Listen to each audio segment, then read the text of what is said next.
तो बच्चों आज हम करने वाले हैं मेंटल मैथ क्लास 8 चैप्टर 8 का next part algebraic expression and identities. ठीक है, तो उसका हम अगला भाग हम करने वाले हैं। काफ़ी मज़ेदार है अगला भाग और आप सभी बच्चों से रिक्वेस्ट करता हूँ कि आप इसको इंटरेस्ट के साथ देखिए, इसको एक ड्यूटी मत समझे। ठीक है, जो जिसे ड्यूटी होती है या आप कर्तव्य समझते हैं वो ना समझे, इंटरेस्टिंग के साथ आप इसको शौक पे हॉबी के तौर पर लें तो आपका इंटरेस्ट काफ़ी अच्छा बन जाएगा। और बच्चों जब किसी क्वेश्चन का आंसर निकलता है ना तो बड़ा ही मज़ा आता है। ठीक है, ये मैंने एक्सपीरियंस किया है और आप सभी बच्चों ने भी देखा होगा कि कोई क्वेश्चन अगर जब आप सोल्व करते हैं बिना देखे किसी से तो उसका आंसर ठीक निकल आता है तो कितना अच्छा लगता है। तो बच्चों हम करने वाले हैं अगला भाग प्रश्न नंबर, इसमें हम करेंगे 11 से लेके 15 तक। तो बच्चों वीडियो को पूरा देखना, स्किप नहीं करना। ठीक है, चलते हैं टेबल पर। तो हम आ गए अपनी टेबल पर लेकर क्वेश्चन नंबर 11। तो क्या कहता है बच्चों, देखिए क्वेश्चन नंबर 11 बड़ा ही इंटरेस्टिंग क्वेश्चन है। ठीक है, कहता है सिंप्लीफाई करना है बच्चों, सिंप्लीफाई करना है। और क्या करना है देखो, यहाँ पर लिखा है m square plus M N plus N square और ब्रैकेट और दूसरे सेकंड ब्रैकेट में m-1। अगर हम इसको ध्यान से देखें, केयरफुली हम इसको ऑब्जर्व करें तो ये लिखा है बच्चों, इस ब्रैकेट को ना मल्टीप्लाई में मैंने कहा ना, देखो यहाँ पर 6 × 7 लिखा हो या 7 × 6 लिखा हो, दोनों का मतलब सेम होता है, यानी पीछे वाले नंबर को हम आगे ला सकते हैं। ठीक है, तो ये अगर हम ध्यान से देखें ऑब्जर्व करें तो ये लिखा है बच्चों a - b यानी ये वाला, और फिर लिखा a स्क्वायर, ठीक है, प्लस ab और प्लस b स्क्वायर। ठीक है, इस फॉर्म में लिखा है। ठीक है, ये फॉर्मूला याद आया, नहीं आया तो बच्चों याद जरूर करना है। और ये इक्वल होता है बच्चों a³ माइनस b³। ठीक है, इसके इक्वल होता है a³ - b³ के इक्वल होता है। तो अब इसमें a क्या है, a तो इसमें बच्चों ये m रहेगा और b इसमें n रहेगा। ठीक है, ये अब तो लिखा यहाँ पर ये लिखा ना ab, तो a क्या है m है, b क्या है n है, तो लिखा a³, तो a³ का मतलब m³ और माइनस b³ का मतलब n³। यही आपका आंसर बन गया। ठीक है, बड़ा ही इंटरेस्टिंग क्वेश्चन है, छोटे छोटे हैं लेकिन बिना प्रैक्टिस के नहीं होते हैं। ठीक है, प्रैक्टिस तो करनी पड़ती है। आइए करते हैं क्वेश्चन नंबर 12। क्वेश्चन नंबर 12 भी बड़ा इंटरेस्टिंग क्वेश्चन है। ठीक है, find the value of the product. यहाँ पर ये जो गिवन है ना, इनकी वैल्यू फाइंड आउट करनी है। एंड यहाँ पर दिया हुआ x = 1। तो आप क्या करें बच्चों, जहाँ पर भी x लिखा हो ना सीधा वहीं पर क्या लिख दे, आप 1 लगा दे, कोई ज़रूरत नहीं है ज़्यादा उसमें करने की। तो यहाँ पर 1/x लिखा है तो x लिखा है ना, x की जगह हमने क्या लगा दिया, 1 लगा दिया इस तरीके से। और सेकंड ब्रैकेट है 2 - 11/x है, x की जगह 1 लिखेंगे और प्लस 15 और x स्क्वायर है तो x स्क्वायर की जगह 1 स्क्वायर लगा देंगे। ठीक है, इस तरीके से।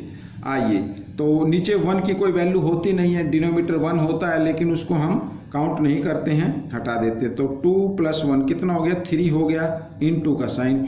और इधर भी 1 को हम हटा देंगे, 1 को 2 टाइम्स मल्टीप्लाई करेंगे तो ये भी 1 आएगा, इसको भी आप हटा दीजिए। तो यहाँ पर हम देख रहे हैं, तो सेकंड ब्रैकेट में अभी ले लेता हूँ, 15 प्लस का है और 2 भी प्लस का, 2 के सामने कोई साइन नहीं तो प्लस का, 15 और 2 कितना हो गया, 17 - 11 इस तरीके से। ठीक है, आइए कर लेते हैं आगे। तो 3 मल्टीप्लाई, अब 17 में से 11 माइनस करो आप तो कितना आ जाएगा, 6 आ जाएगा। सो 6 × 3 कितना होता है, 18। This is the answer. ठीक है, तो इस तरीके से करना। अब क्वेश्चन नंबर जो यहाँ पर ये 13 है ना, ये भी कुछ इसी तरीके से क्वेश्चन है, बिल्कुल इंटरेस्ट के साथ आपको करना है बच्चों। ये क्वेश्चन देखो, लिखा m-5, जहाँ पर m लिखा है, ठीक है, हमारे पास ये इक्वेशन दी हुई है, इसकी वैल्यू फाइंड आउट करनी है। जहाँ पे a लिखा है वहाँ पे a की वैल्यू लिख दो, ये तो a की वैल्यू क्या है, 3 है, तो यहाँ पर हम क्या कर दें, 3, और माइनस b की वैल्यू भी क्या है, 3, तो यहाँ भी 3 कर दीजिए और क्यूब। ठीक है, इस तरीके से प्लस का साइन, m की जगह m की वैल्यू, ठीक है, ये हो गई, प्लस n की जगह n की वैल्यू और होल स्क्वायर। ठीक है, इस तरीके से। अब ये माइनस है, ये प्लस है, माइनस प्लस माइनस होते हैं, 3 में से 3 माइनस करेंगे 0 आ जाएगा और 0 को 3 टाइम्स मल्टीप्लाई करेंगे तो 0 ही रहेगा। ठीक है। और यहाँ पर क्या आ गया बच्चों, ये प्लस है ये माइनस है, प्लस माइनस माइनस होते हैं। 7 में से 5 माइनस करेंगे 2 आएगा और 2 का हमें क्या कर देना है, स्क्वायर बना देना है। ठीक है, 0 को हम हटा देते हैं और 2 का स्क्वायर कितना होता है, 4 होता है। दिस इज द आंसर बच्चों। ठीक है, बड़े ही इंटरेस्टिंग क्वेश्चन है बच्चों ये। ठीक है, मुश्किल नहीं है।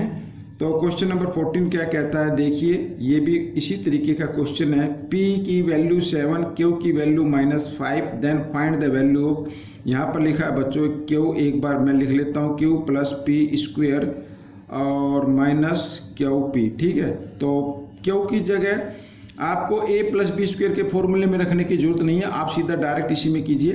तो Q की जगह Q की वैल्यू लिखते हैं -5 और प्लस P की जगह P की वैल्यू को रखते हैं इस तरीके से, और होल स्क्वायर माइनस, यहाँ पर क्या करते हैं, इसको भी ब्रैकेट में डाल लेते हैं अभी।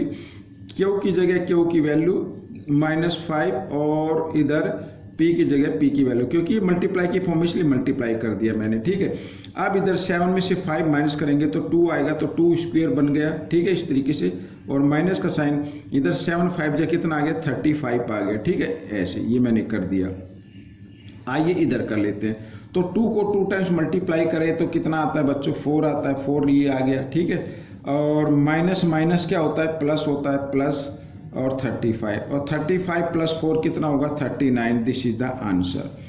ये आपका आंसर निकल गया। ठीक है, आइए करते हैं क्वेश्चन नंबर 15। ये रहा आपके सामने क्वेश्चन नंबर 15। क्या कहता है, ये भी बड़ा इंटरेस्टिंग क्वेश्चन है, देखो बहुत ही इंटरेस्टिंग है। Question number 15 solve. देखो, if 5x - 4y is equal to 8, xy is equal to 0।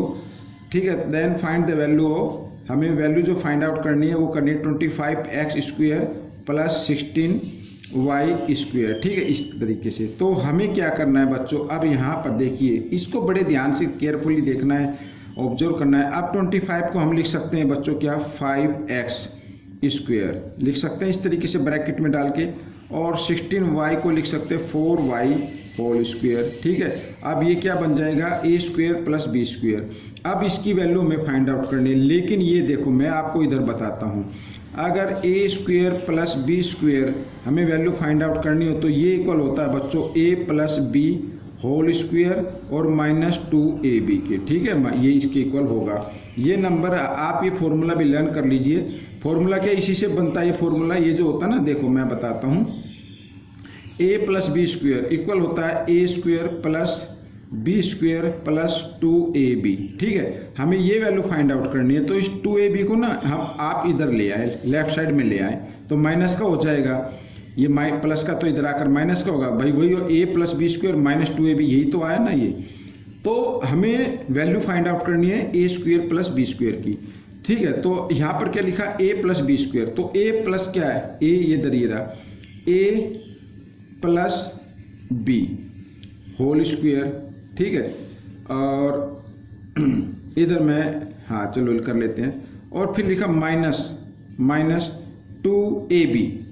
अब a भी क्या है बच्चों, a तो ये है 5x और b क्या है 4y है। ठीक है, इस तरीके से तो आपको वैल्यू फाइंड आउट करनी है। अब देखो यहाँ पर मैं लिखता हूँ, अभी यूं का लिख लेते हैं, 5x plus 4y whole square minus, multiply कीजिए, 2 5 जा 10, 10 4 जा 40 और xy। ठीक है, इस तरीके से। अब 5x प्लस 4y की वैल्यू क्या गिवन है बच्चों, ये देखो 8 गिवन है। तो इसकी जगह क्या लिखना है आपको, 8 लिखना है, 8 स्क्वायर बन गया, और -40 xy की वैल्यू क्या है, xy की वैल्यू है बच्चों 0, तो इसकी जगह क्या लगा देंगे, 0 लगा देंगे। अब बच्चों 8 को 2 टाइम्स मल्टीप्लाई करें तो आता है 64, और -40 को 0 से मल्टीप्लाई करेंगे तो 0 ही आएगा। 0 ना तो माइनस होती है ना ऐड होती है, तो that means 64 is the answer of your question. ठीक है, यहाँ पर जो हमने वैल्यू निकाली है, यानी 25x square plus 16y square की जो वैल्यू आएगी वो आएगी 64। This is the answer. बच्चों ये क्वेश्चन आपका कंप्लीट हो गया। आपको ये क्वेश्चन कैसा लगा मुझे ज़रूर बताएं। बच्चों मैं हमेशा कहता हूं कि आपको ना ज़्यादा से ज़्यादा प्रैक्टिस करनी है, ठीक है, ताकि आपकी अच्छी रैंक आ सके, अच्छे मार्क्स आ सके। मुझे देखो बहुत सारे बच्चे कमेंट्स करते हैं सर हमारी सेकंड पोजीशन आई है, हमारी फर्स्ट पोजीशन आई है। मेरे को बड़ी खुशी होती है क्योंकि ये वीडियो जो मैं है ना मैं आप सभी बच्चों के लिए ही इसको बना रहा हूँ, ठीक है। तो आप सभी बच्चे वीडियो को कंप्लीट देखें, स्किप ना करें और दोस्त में भी शेयर करें, ठीक है। और ये मत सोचना कि ये मेंटल मैथ है तो मेंटल मैथ क्विज में ही नहीं, आपके जो एग्जाम होंगे उसमें भी काफ़ी हेल्प करता है, ठीक है। मिलेंगे नेक्स्ट पार्ट में, टिल देन थैंक यू।